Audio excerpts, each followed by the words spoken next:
Yan, so good morning po mga idol. Meron naman po tayo i-repair. So ito po ay bag po siya. So i-restore po natin. So kaya ipapakita ko lang po ito kung ano po yung naging problema at yung naging solusyon na. Ito po yung bag po na to. Ayan, tingnan nyo po. So ito po yun mga idol, yung mga i-repair po natin, oh. Ayan, oh. So mapapansin nyo po, lahat po yung nagbabakbak, oh. Yung iba po kasi nagtatapon na po sila ng bag. Pero ito po, pag ito po ay dinadala po dito po sa aking shop, ay sabi ko, ito po ay may solusyon naman po ito. Ito po kasi yung tinatawag po na synthetic po yan. Pag sinabi po kasi ng synthetic, ito po yung nagbabakbak kalaunan. Ayan, oh. So ang papalit po natin dito ay genuine leather po siya. Ito po, lahat po ng may parte po ito ng nagbabakbak, ayan po ipapalitan po natin. Ano? Ayan, oh. Po, yung mga gusto mo magpa-repair po ng mga ganito, lahat po ay may solusyon. Lalo po yung mga bag po nyo ay medyo mamahalin at medyo sentimental value po sa inyo, pwede nyo po ito ipa-repair. So ang ipapalit po natin na material po dito is genuine leather na po siya. Ito po yun, oh, mga idol, oh. Ayan. Ito po yun, oh.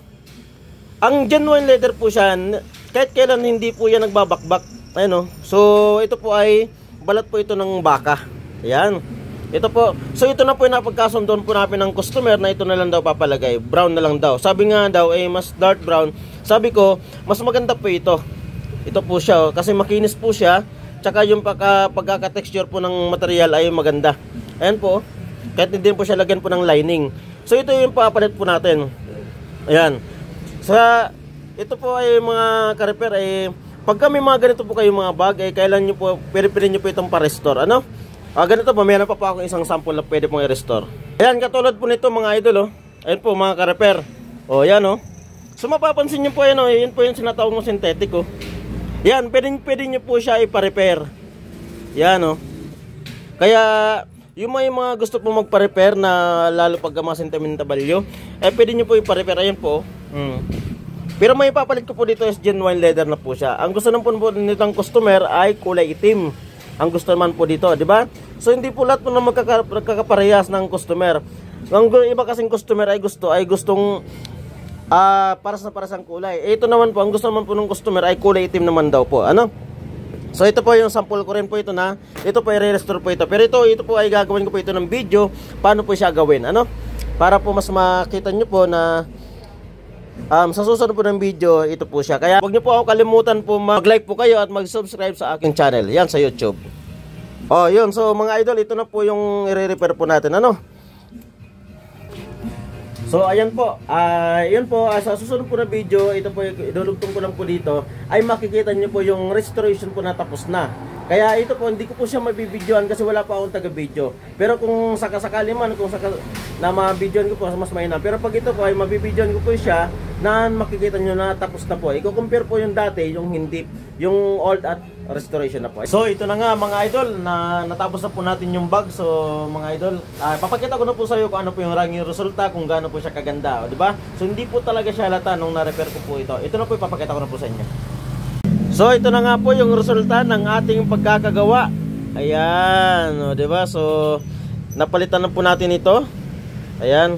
O, ayan. So ito po yung mga dati po niya, oh. Ito na po yung dati po niya. So ito na po yung pinalit po natin. Ganitong kulay po kasi ang naging itsura po niya kasi ito po yung gusto po ng customer. Kaya wala po tayong magagawa pagka gusto niya po talaga yon. So ito na po yung result niya, oh. Ayan. So ito po yung dati po nagbabakbak pero ngayon ayan po. Genuine leather na po yan. Ayan. So ito naman po yung nasa baba. Ito po ay tutuklapin ko po natin. Ayan. So ito naman po yung nasa baba. Ayan. So natatanggal din po ito. So ayan po mga idol, oh. Ayan. So ganito naman po yung itsura po niyan. Ayan, oh. So ito po nagbabakbak, oh. So ito po ay lahat po yan ng genuine leather po yan. Ayan. So yung mga gusto po magpa-repair, pwede po kayo magpadala po sa JNT. Yan, kahit po saan po kayong lugar, pwede po sa LBC, pwede po kayo magpadala po dito kung gusto niyo po magpa-repair po ng mga ganito. Ayan, genuine leather po yan. Ayan. Pero po paminsan-minsan may mga ibang kulay po ako ditong nilalagay kung ano po talagang kakulay po nito. Kaya lang po medyo natatagalan po talaga dito sa shop pag ganoon po nagre-request po kayo. Ano? Ayan po. So, yan. Yan na po yung pinaka-resulta mga idol. Hindi ko na po siya pinakita yung pinaka-actual po na pagkakagawa po nito kasi medyo may mga customer po kasi akong iba. Ayan po mga idol, ayan, natapos na po natin. Ayan, so ayan, maraming salamat po sa customer po natin na nagpagawa po sa atin ito. Ayan, so nagtiwala po sa atin. Yan, pwede nyo subscribe po yung aking channel at i-link nyo po yung bell. Yan, para yung updated po kayo sa lahat po ng mga ginagawa po natin sa pag-show repair po. Ayan, maraming salamat po mga idol. Thank you very much.